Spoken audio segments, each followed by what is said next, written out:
Captain Drew Halstead froze in his kitchen as a notification ping broke the morning calm.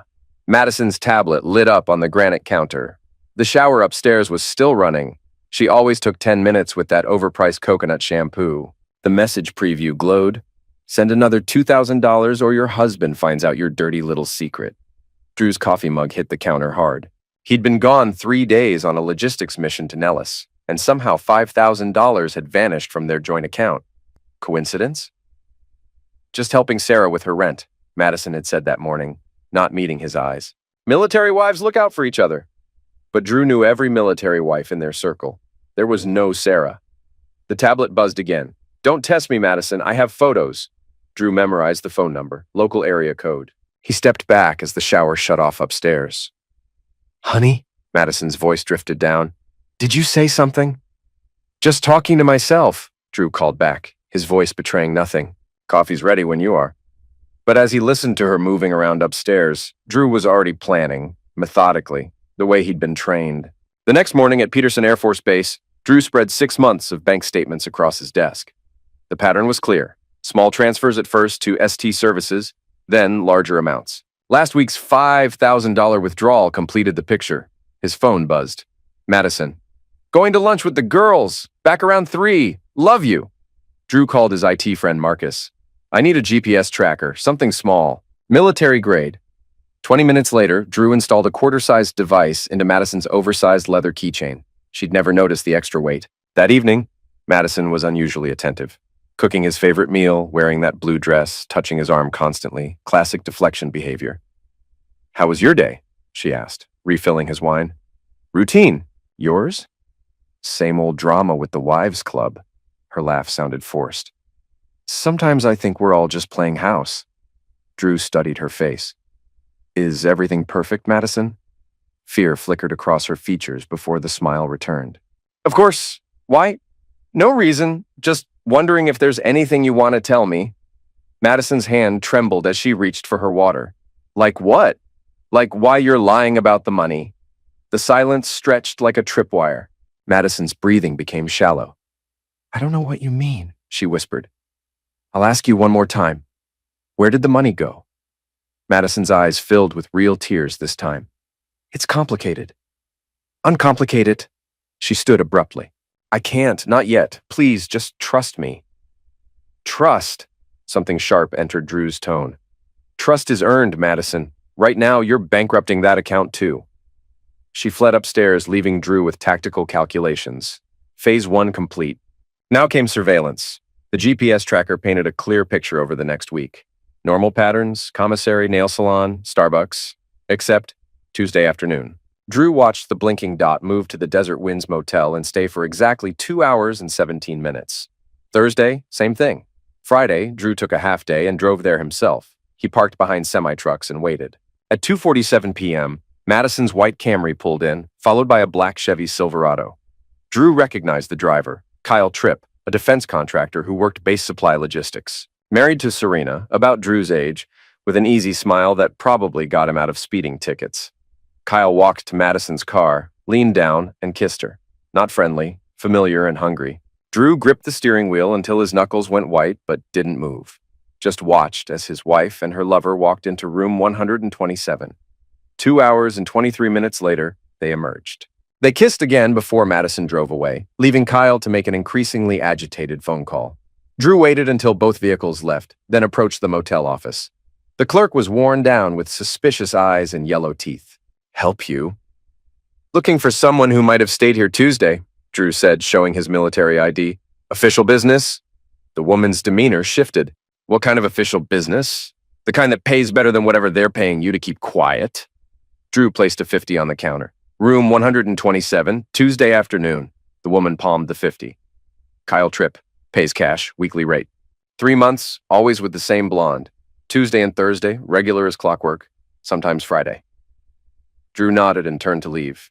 Walking to his car, Drew felt mission clarity. The enemy was identified. The battlefield mapped. Someone was blackmailing his wife. Someone who knew about Kyle. Someone systematically draining their account. Drew was going to find out who. Drew spent the weekend locked in his office, spreading intelligence like tactical pieces. Bank statements, GPS data, photos of Kyle's license plate. The breakthrough came cross-referencing ST Services with Kyle's background. Kyle Tripp, married to Serena Ann Tripp, ST Services, Serena Tripp. Drew pulled up Serena's social media.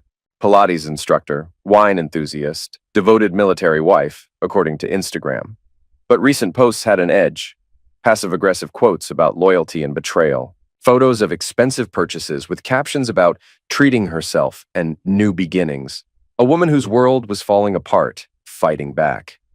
Monday morning, Drew got Kyle's employment records through base security. Falcon Ridge subdivision, 20 minutes from base. Nice houses, manicured lawns, support our troops magnet on the mailbox.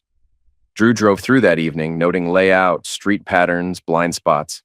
Serena's white Mercedes was in the driveway. 20 minutes later, Serena emerged in yoga pants and a tank top. Drew followed her to a coffee shop called Grounded. Serena sat alone at a corner table, laptop open, furiously typing. Drew ordered black coffee and positioned himself to see her screen. She was composing an email. Subject line: final payment. Drew caught fragments. Told you this would end. My patience is exhausted. Consequences for both of you. When Serena left, she drove to FedEx and spent 10 minutes at a computer terminal, leaving with a small package. Drew approached the young clerk. Military discount. He showed his ID. Yes, sir. What can I help you with? The woman who just left, blonde, Mercedes, did she print something? The clerk looked nervous. I can't really discuss. Drew leaned closer. She's involved in a security matter. I just need to know what kind of documents. Photos, the clerk said reluctantly. Maybe 30 or 40 prints, and some kind of letter. Drew nodded and left with his pulse hammering. Photos, letters, final payment. Serena Tripp wasn't just blackmailing Madison. She was escalating. Tuesday arrived with storm clouds building over the mountains. Drew sat outside the Desert Winds Motel watching through binoculars. Madison arrived first, clearly agitated. When Kyle's Silverado pulled up, their conversation through her window looked heated. Kyle gestured frantically, shaking his head. Madison was crying. Finally, they went inside. Drew waited 15 minutes, then walked to the office. The same clerk was behind the counter. They're fighting today, she said without being asked. Who? Your blonde and her boyfriend. Usually lovey-dovey, but today they're going at it like cats and dogs. Drew handed her another 50. I need to get closer. What room adjoins 127? 126 is empty, but I can't just... You can and you will, Drew said with command authority. National security? Room 126 smelled of cigarettes and industrial cleaner. Drew positioned himself against the adjoining wall and listened. Voices were muffled but audible. Told you this would happen, Kyle's voice, angry and desperate. You said she was bluffing. Madison, tearful and furious. How was I supposed to know she had photos? Christ, Madison, she's been following us for months. What do we do now? She wants 10 grand or she's sending everything to Drew. Talk to her, lie to her, make her believe we're not lovers anymore. She won't stop with 10,000. This is just the beginning. Footsteps, then Madison's voice, cold and calculating in a way Drew had never heard. Then we stop her first. What do you mean? Kyle asked after a pause. I mean, we make sure she can't hurt us anymore. Madison, you can't be serious. Dead serious. She wants to play games? Fine. But I'm not losing everything because your wife can't handle being cheated on. Drew's blood turned to ice. He was listening to his wife plot someone's end, in a cheap motel room with her lover, discussing permanent silence. Drew slipped out and walked to his car on unsteady legs. Everything he thought he knew about Madison was crumbling. His phone buzzed. Madison, working late tonight. Don't wait up. Drew typed back, no problem.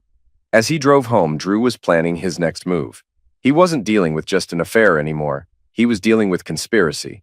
If Madison and Kyle were planning to hurt Serena, Drew needed to act fast.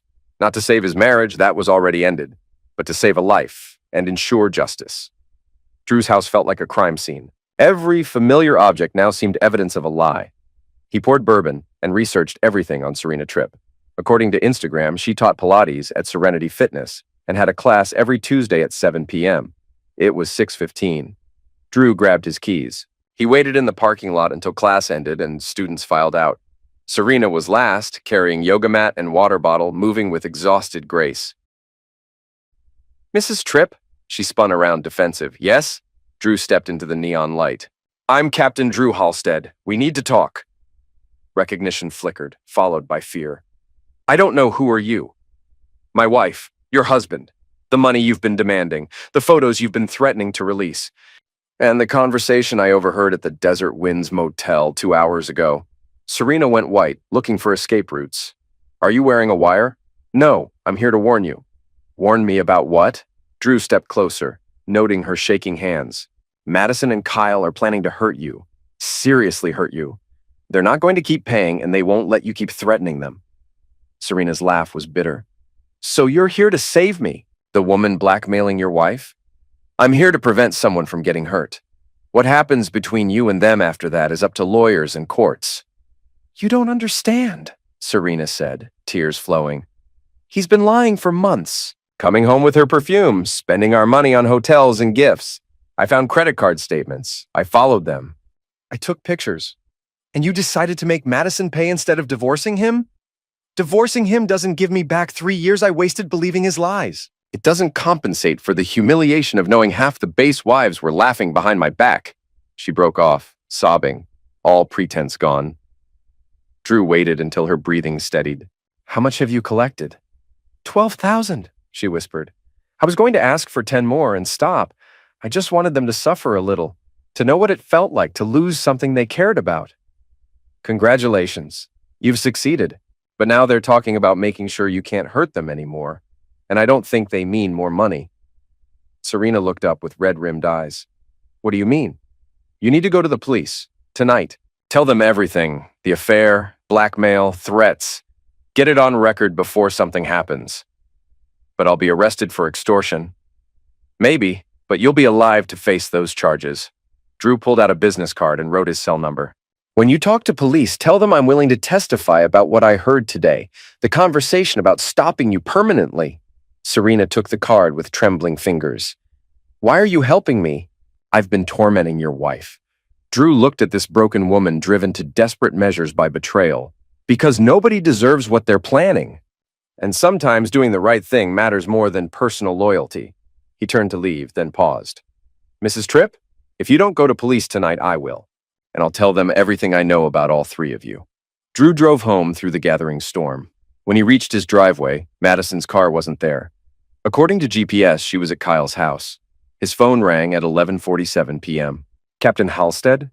Detective Maria Santos, Colorado Springs PD. We just had an interesting conversation with Serena Tripp. She says you suggested she contact us? Correct. We need you to come in tomorrow morning. There are serious allegations and your testimony could be crucial. Drew stared out at rain pelting the windows. I'll be there. One more thing, Captain. Where is your wife tonight? Drew checked GPS. Madison's dot was still at Kyle's house. I believe she's with the other subject of Mrs. Tripp's complaint. Kyle Tripp? Yes. Pause. Captain, we're sending a patrol car for a wellness check on Mrs. Tripp. Based on what she's told us, we believe she might be in immediate danger. I think that's wise, Detective. Drew sat in darkness until dawn, watching his wife's GPS dot remain at Kyle's house. When sun finally rose, painting storm clouds gold and crimson, Madison still hadn't come home. Drew realized he was about to lose everything he'd built his life around. But for the first time in months, he could breathe. The Colorado Springs PD interview room smelled of burnt coffee and disinfectant. Detective Santos was compact with intelligent eyes and no-nonsense demeanor. From the beginning, Captain Halstead, she said, activating a recorder. When did you first become aware of your wife's affair?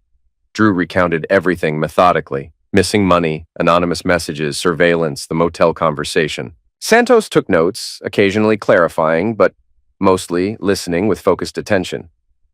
And you believe Mrs. Madison Halstead and Mr. Kyle Tripp were planning to physically harm Mrs. Serena Tripp? Based on the conversation I heard, yes. Madison specifically said they needed to stop her first and wouldn't let Serena destroy her life. Kyle seemed reluctant, but didn't try to talk her out of it. Santos consulted notes. Mrs. Serena Tripp came in last night around 10 p.m. She provided extensive documentation, bank records, photographs, email correspondence, also disturbing text messages from yesterday evening. From Madison? Unknown number, but threatening content. Stop now or face consequences. You've pushed this too far. Some people don't know when to quit. We're tracing the number, but it appears to be a burner phone. Drew felt cold certainty. Where is my wife now? We don't know. Patrol units went to your home and Mr. Tripp's residence early this morning. Neither location showed occupancy. Both vehicles missing. They're running. That's our assessment. We've issued BOLOs for both individuals and vehicles. We also have units protecting Mrs. Tripp. She's agreed to cooperate fully. Santos leaned forward. Final question. Are you willing to testify against your wife if this goes to trial? Drew looked at his wedding ring, then slowly pulled it off and set it on the table. Yes, I'll testify to everything I've seen and heard. Walking out, Drew felt like emerging from an underground bunker. His phone had 17 missed calls and 43 texts from Madison, progressing from desperation to threats. Drew, where are you? We need to talk. Police came to Kyle's house. What did you tell them? I can explain everything. Please call. You don't understand what's really happening. Final message. If you won't listen to reason, you'll have to live with the consequences. Drew forwarded everything to Santos, then drove to base for emergency leave. Colonel Hayes approved without questions. Family emergency? Something like that. I may need to extend, depending on developments. Take care of yourself, Captain. The military takes care of its own. Drew spent the afternoon packing Madison's belongings into boxes. 6 years of shared life reduced to cardboard containers in the garage. At 4:17 p.m., his doorbell rang. Through the peephole, Drew saw 2 people he didn't recognize. A tall man in an expensive suit and a woman with silver hair in a severe bun. Federal agents. Captain Halstead, Agent Rebecca Martinez, FBI. This is Agent David Chen. We'd like to speak about Kyle Tripp. Drew opened the door. FBI? I thought this was local. Mr. Tripp holds security clearance and works classified defense contracts, Martinez explained. His situation has raised concerns about potential security violations. They sat in Drew's living room, while Chen explained that Kyle's access to sensitive military logistics information, combined with personal crisis and criminal activity, triggered federal investigation. We're particularly concerned about his recent behavior, Chen said. Past week, he's accessed files related to base security protocols, personnel records, and transportation schedules that have nothing to do with his assigned projects. You think he's selling information? We think he's a man under extreme pressure, who suddenly has access to valuable intelligence, Martinez replied. People in his situation sometimes make poor decisions. Chen leaned forward. Captain, we know you've been tracking your wife's movements. Any idea where they might have gone? Drew pulled up GPS. Madison's dot had been stationary for 3 hours near Pueblo. According to this, she's near Pueblo, but I don't know if she's still with Kyle or if they've separated. The agents exchanged glances. Captain, we need you to come with us. If Kyle Tripp is planning something desperate, your wife may be in danger regardless of her involvement. What kind of danger? Martinez stood up. The kind where people don't survive to face trial. The GPS led to an abandoned industrial complex outside Pueblo. Empty warehouses and rusted equipment from a defunct manufacturing facility. Kyle's Silverado and Madison's Camry were parked behind the largest building hidden from the road. The FBI tactical team moved with practiced efficiency, surrounding the building while Drew waited in an armored vehicle with Martinez and Chen. Through his earpiece, he heard the team leader coordinating. Alpha team in position. Bravo team in position. No movement visible. Copy. Move in. The breach was swift, within minutes. Building secure. 2 subjects in custody. No weapons found. Subjects appear to have been arguing when we arrived. Martinez turned to Drew. We're bringing them out separately. Are you prepared to see your wife? Drew nodded, though he wasn't sure. Kyle emerged first, hands zip-tied, looking like he'd aged 10 years in 10 hours. Wrinkled clothes, unkempt hair, hollow eyes of someone who'd realized the full scope of his mistakes. Madison came next. Drew barely recognized her. The polished military wife facade had completely cracked, revealing desperation and fury beneath. Smeared makeup, tangled hair, and when she saw Drew through tinted windows, her expression twisted with rage he'd never seen. You did this, she screamed, struggling against the agent. You destroyed everything. Chen got out and approached Madison. Mrs. Halstead, you're under arrest for extortion, conspiracy, and threatening a federal witness. You have the right to remain silent. But Madison wasn't listening. She stared at Drew with burning hatred. 13 years, she shouted. 13 years I've followed you from base to base, pretending to be happy in your perfect military life. Do you know what it's like to start over every 2 years? To make friends just to leave them? To watch other wives build careers while I arranged my entire existence around your schedule? Drew rolled down the window. You knew who I was when decided to marry me. You decided to destroy our marriage instead of talking to me. Talking? When? Between your missions and meetings and precious military obligations? When exactly was I supposed to tell you I was drowning? Maybe before you started sleeping with Kyle. Maybe before you started plotting to hurt Serena. Serena? Madison's voice rose to a shriek. That woman has been bleeding us dry for months. She was never going to stop. Martinez stepped closer. So you decided to eliminate the problem permanently? Madison's defiance cracked, revealing fear. We were just going to scare her. Make her understand she couldn't keep threatening us. With what? The stolen chemicals from the base laboratory? Drew's blood went cold. What chemicals? Chen consulted notes. Mr. Tripp used his security clearance to access restricted materials from the base chemical lab yesterday. Industrial solvents, primarily. The kind used for cleaning sensitive equipment. The kind that could dissolve a body, Martinez added matter-of-factly. Madison went pale. We weren't going to. Kyle thought what? Madison? But Madison had finally stopped talking. The fight went out of her all at once, leaving her looking small and broken. Kyle, meanwhile, was in a separate vehicle, talking rapidly to agents, hands gesturing frantically despite zip ties, body language of a man trying to make a deal. Martinez returned. Mr. Tripp is claiming the whole thing was your wife's idea. Says she threatened to leave him if he didn't help her solve the Serena problem. He's offering to testify against her for a reduced sentence. Drew watched his wife being loaded into a federal transport, head bowed, shoulders shaking. 6 years of marriage, shared dreams and quiet moments and future plans reduced to this criminal conspiracy that destroyed everything they'd built. What happens now? Now they face federal charges. Conspiracy to commit harm against a federal witness, theft of government property, extortion, and depending on what we find in communications, possibly conspiracy to commit murder. Drew closed his eyes. And Serena? She'll face charges for extortion, but likely get a plea deal for her testimony. Her lawyer is already working with prosecutors. As the convoy disappeared down the dusty road carrying Madison and Kyle toward justice, Drew sat alone in the abandoned parking lot, trying to figure out how to rebuild from betrayal's ashes. His phone buzzed. Colonel Hayes. Heard about the arrests. Take all the time you need. Your job will be here when you're ready. Drew typed back. Thank you. I'll be back soon. But driving home through Colorado twilight, Drew wasn't sure he'd ever really be ready for anything again. Epilogue. 6 months later, Drew stood in federal district court in dress blues, watching Judge Patricia Hendricks sentence his ex-wife to 25 years in federal prison. Madison, in orange jumpsuit and shackles, had aged dramatically. Blonde hair grown out showing gray roots, face hollow with someone who'd grasped the magnitude of their choices. Mrs. Halstead, Judge Hendricks said, voice carrying absolute authority.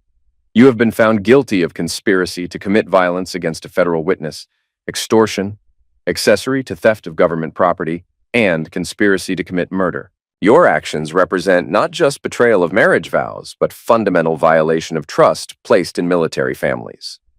Kyle had received 15 years after cooperating fully. His testimony painted Madison as the architect of escalating threats against Serena, though he admitted to stealing chemicals and helping plan what they called Serena's final lesson. Serena served 4 months minimum security and received 2 years. Probation for extortion. She'd moved to Arizona after her divorce, opening a new Pilates studio.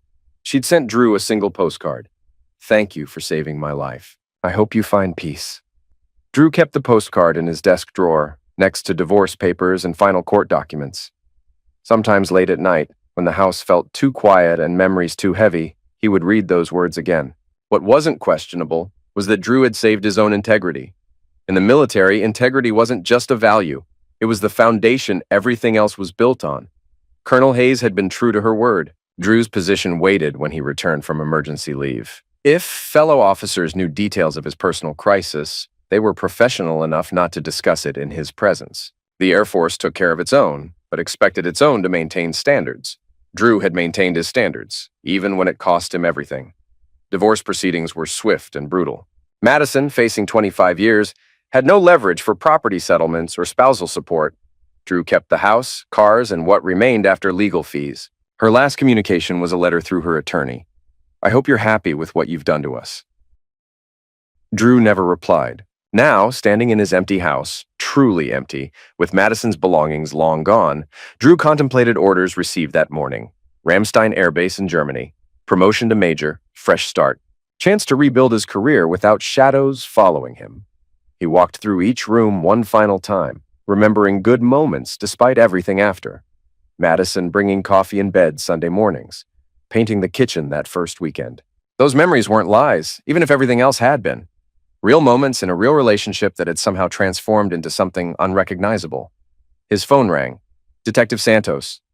Captain Halstead, update. Madison's appeal was denied this morning. The sentence stands. I see. Drew felt nothing.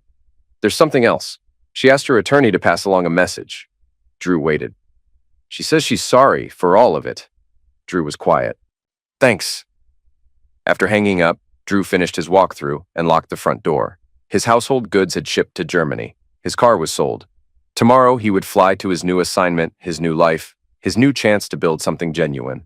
Driving away for the last time, Drew caught himself checking the rearview mirror, not from nostalgia but habit, always watching for threats, scanning for danger, a survival skill that had served him well in military career and ultimately saved him in personal life too. As the plane lifted off from Colorado Springs, Drew looked down at the city that had been his home for 3 years and site of his marriage's destruction. Mountains stretched endlessly toward the horizon, beautiful and indifferent, eternal in a way that made human drama seem small and temporary. Somewhere below, Madison was learning to live with consequences of her choices. Serena was building a new life in Arizona. Kyle was counting years until release.